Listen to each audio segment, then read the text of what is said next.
Hey, soul survivors, we're going to talk about toxic communication versus healthy communication. Sometimes when we've been with a narcissist, we pick up a couple other traits, or it'll help you recognize the toxicity that are in these relationships. So if you are a narcissist, the way things happen, the lies, the things that you put us through, gaslighting, all those kind of things causes brain damage in someone.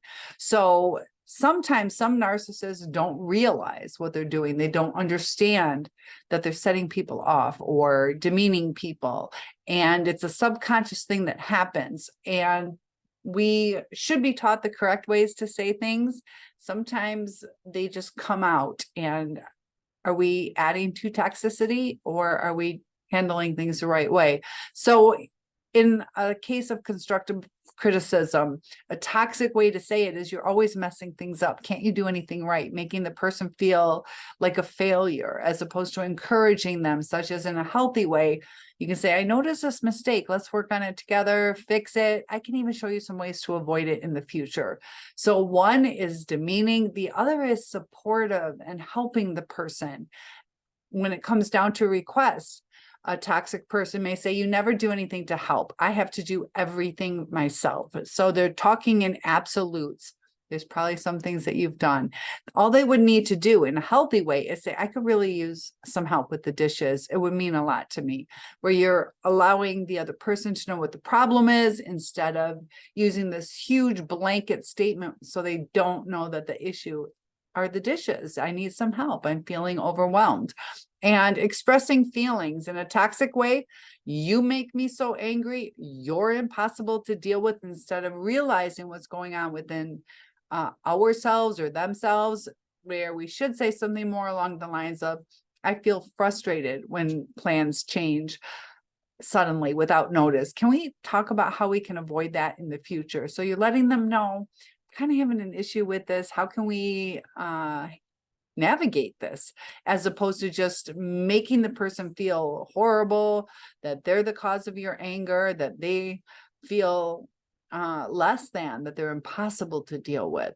And when it comes to an apology, if somebody's like, fine, I'm sorry, are you happy now? That's not going to make you feel good. It's not going to address and take accountability for the action that was done against you. A healthy way would be, I'm sorry for what I said. I didn't mean to hurt you. How can I make it right? Acknowledging the things that you did wrong and trying to make it right. Trying not to do it again. Boundaries. A toxic response is, you're so controlling. I can't do anything without you getting mad. Where it's putting the person on, giving them power over our feelings, when really we have to realize we are the ones in control of our feelings.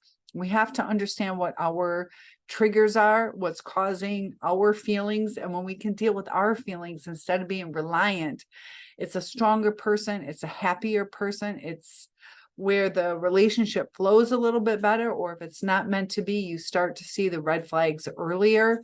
And a healthy one is, I value my independence and I need some space. Can we talk about finding a balance that works for both of us? So there are times people need some quiet time. Sometimes it's not ready to be talked about to where they need to process all the thoughts. And sometimes when we speak out of anger, it's not really our true feelings. It's our defense mechanisms coming up. And when there's a disagreement, a toxic way is, you're always wrong. I don't know why I bother even talking to you. So saying somebody, here we go again with the absolute, always wrong. There's no way you're always wrong. But it is a hit to your self-esteem. And sometimes it starts causing you to question, am I always wrong? I feel like I can't do anything right. And we try and try and try, and we just, it's a terrible balance. And to hear, I don't know why I bother talking to you, can be quite hurtful, like you're not worth speaking to or having your opinions heard. And that's not a healthy relationship. A healthy one, I see things differently, and I'd like to discuss our perspectives to find some common ground, to kind of understand each other. We don't always have to agree, but it's nice to feel heard. Compliments. A toxic compliment would be, you're not as dumb as you look, trying to say that they're smart, but they say it in a hurtful way. And it comments on your looks and A healthy way is, I really admire your intelligence. You've always had a unique perspective to things, and realizing that we are different people. We're not going to have the same opinions all the time, but we can appreciate somebody's thought process. In a supportive role, the toxic is, you're too sensitive, get over it. How often have you heard that from a narcissist? That's one of their main things. And there comes a time where we do become hypersensitive, because it's like that Chinese water torture, where over time, each little ping, each little piece of abuse starts hurting astronomically. Just like if you had that water torture, you'd have an excruciating headache to where you felt like your head was going to explode. And that's what narcissistic abuse is like. It's that slow burn, and it destroys who you are. And if you're dealing with somebody in a toxic way, expressing needs such as, you should know what I need without me telling you. And there's no way we can know, we can assume, but it gets really frustrating if you're with a narcissist. Sometimes it might be a money issue. You don't want to waste money on the wrong thing. Like, hey, I finally have $500. I'm going to buy a TV. Do you want this kind? And then they don't tell you, that they assume you should know. So you go out and you buy it, and they hate it. They never use it. Now you're out that money, don't have money to replace it, to even, have what you thought was the best choice, when that whole argument could be avoided if they discuss it. A healthy thing: I need some time alone to recharge. Can we schedule some quiet time for ourselves? So if you're, in a relationship, as opposed to the other person just shutting down, where you should know why I'm upset.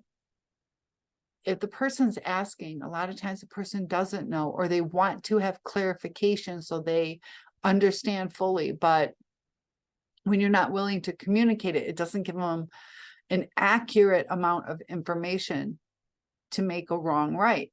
And sometimes people don't even understand a certain wrong that they did against you, because maybe it's a new situation, or it wasn't discussed, or somebody's trigger.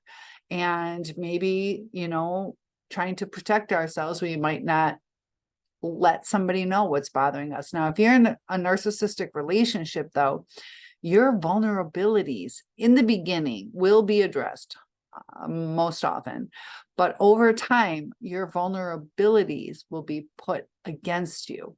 And that's why it's hard. Do I open up? We have master manipulators out there, narcissists who had this toolbox of information to use against us, and that are our emotions in that toolbox. And it hurts even more when somebody who supposedly says they love you takes the lowest blows to your self-esteem. And it can be covert, where you don't even realize what they're doing. Subtle little things. Appreciation. If a toxic person was to show appreciation, it would be something like, finally, you did something right, where it makes you feel like, I almost never do anything right. What's wrong with me? And it can really cut you down. Healthy way of saying some appreciation is, I appreciate the effort you put into this. It really makes a difference, because we should be thankful when people put effort into things for us. When it's dealing with handling mistakes, a toxic person might say, you're always messing up. Statement of absolute. People don't always mess up. There's no grace in that statement. And continuing with, I can't rely on you for anything. Another absolute, where you feel like nothing has made a difference in this whole relationship. But a healthy way is, everyone makes mistakes. Let's figure out how we can fix this and learn from it together. And a relationship has at least two people. And, it takes two to create the situation. It takes two to disable it or encourage it. And for resolving conflict, you're impossible to talk to. I'm done trying. You feel helpless. You feel like there's no communication. There's no connection. And a healthy way is, I feel upset about our argument. Can we take a break and come back when we're both calmer?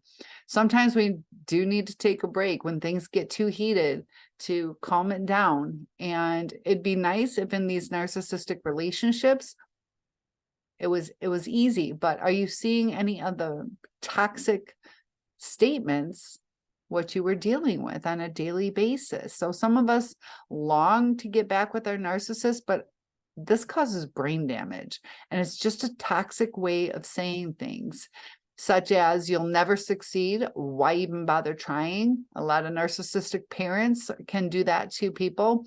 And a healthy statement of encouragement would be, I believe in your abilities. You've overcome challenges before. I know you can do it again. And when we build somebody up, it's so much better than dragging them down. And thoughts we put in people's minds. And I think of the gymnasts like Simone Biles, where she got the twisties. Something in her brain was like causing a blockage. So these are kinds of things that can cause a blockage for you to reach your true abilities by saying, why even bother? Because eventually it's like, why even bother? Why am I doing this? As opposed to, I can do this. It's interesting too that sometimes the way the mind works, if you share your hopes and dreams, a lot of times you get a dopamine hit by people going, that's great, that's fantastic, you can do it. That it can also cause you not to seek that.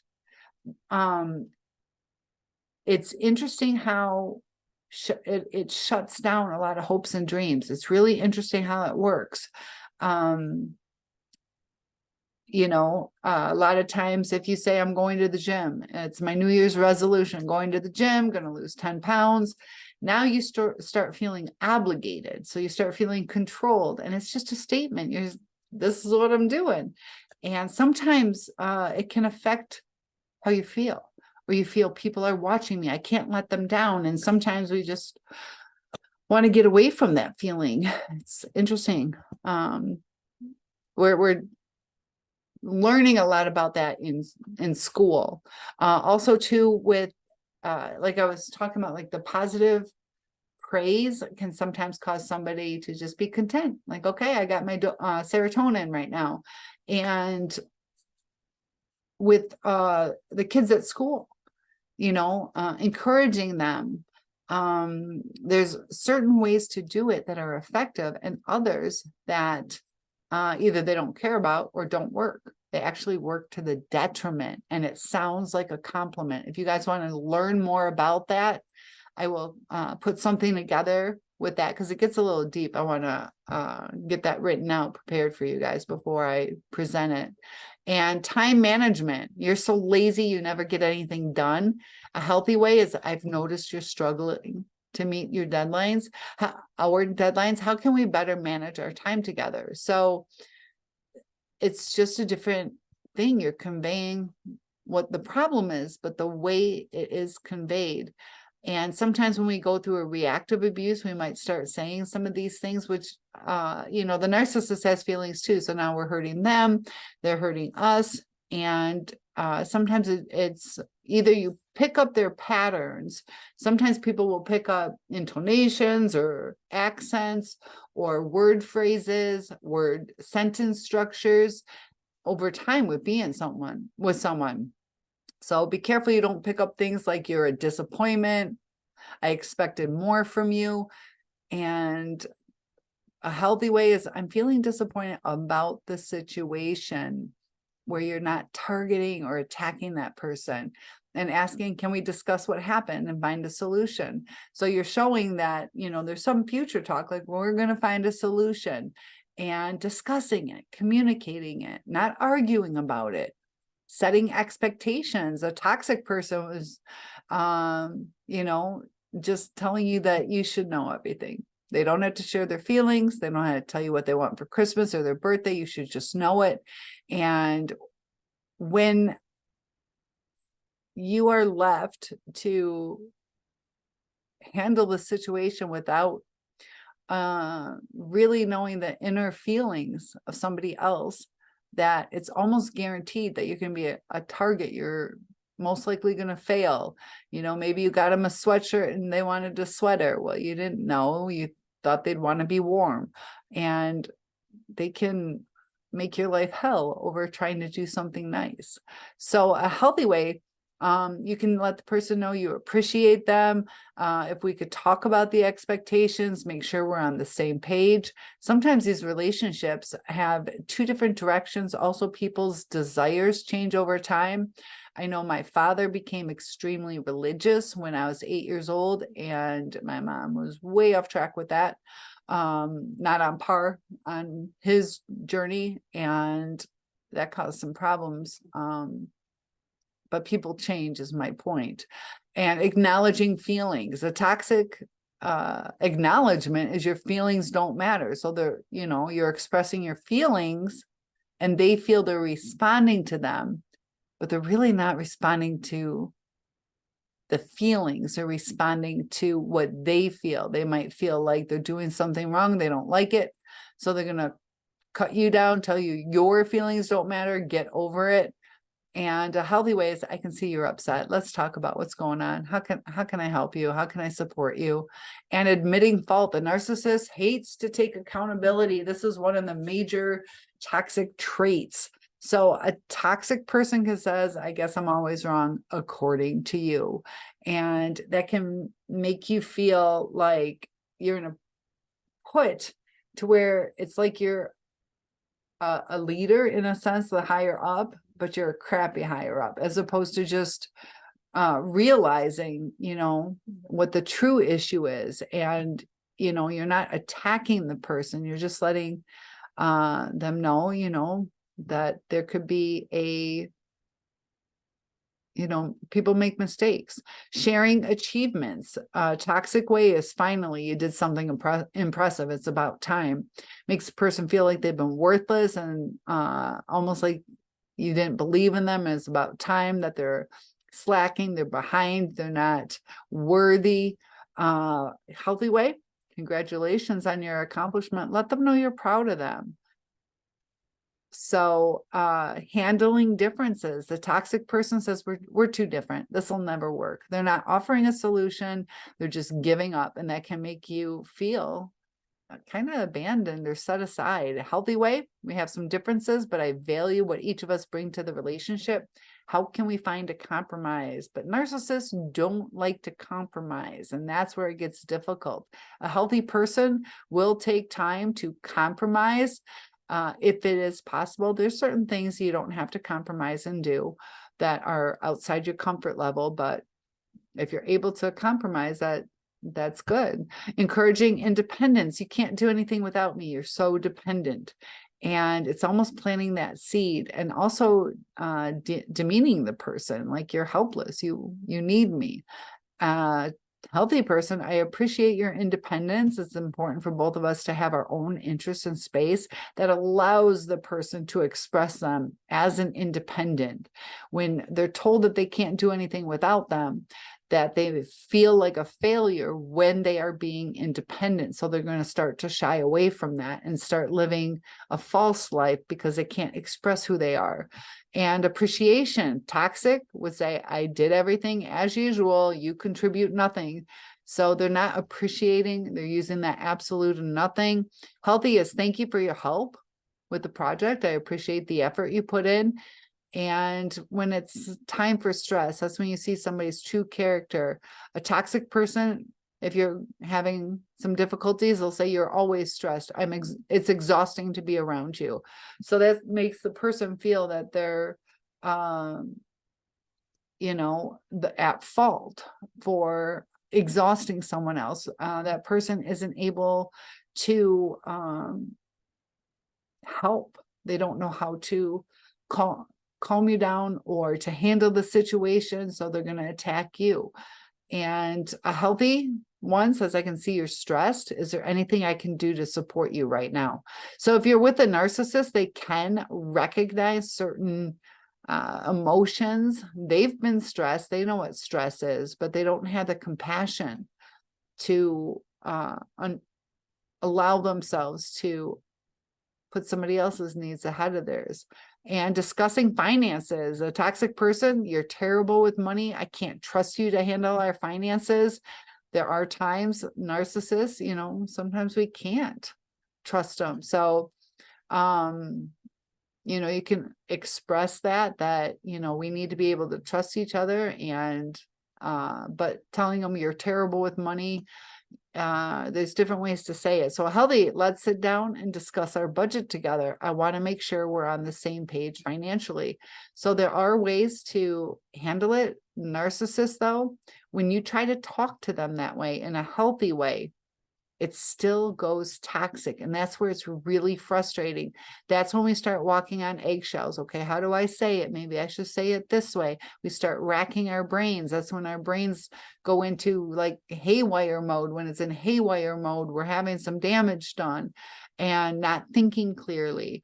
Offering help, a toxic person, you're so helpless, I have to do everything for you. So they'll push you aside. They might help, they might do the project, but the reason you asked for help is because, you were feeling like it was overwhelming, or you needed a little bit more knowledge. And, people are who they are.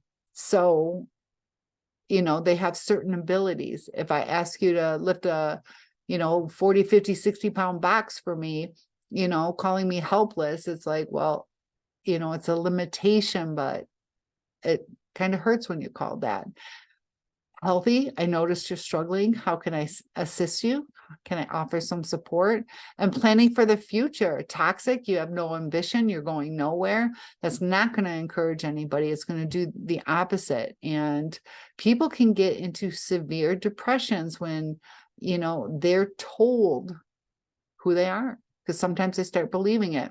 They start believing, I guess I don't have enough ambition. I'm failing at that. I'm going nowhere, as opposed to looking at, yeah, this is the job I have now, but I am going places. I am studying. I am searching, applying, because it can even knock down your belief in yourself, where if I'm going nowhere, I'm just going to stay at this job, make minimum wage and not try for better, because you start to feel that that's all you're going to have.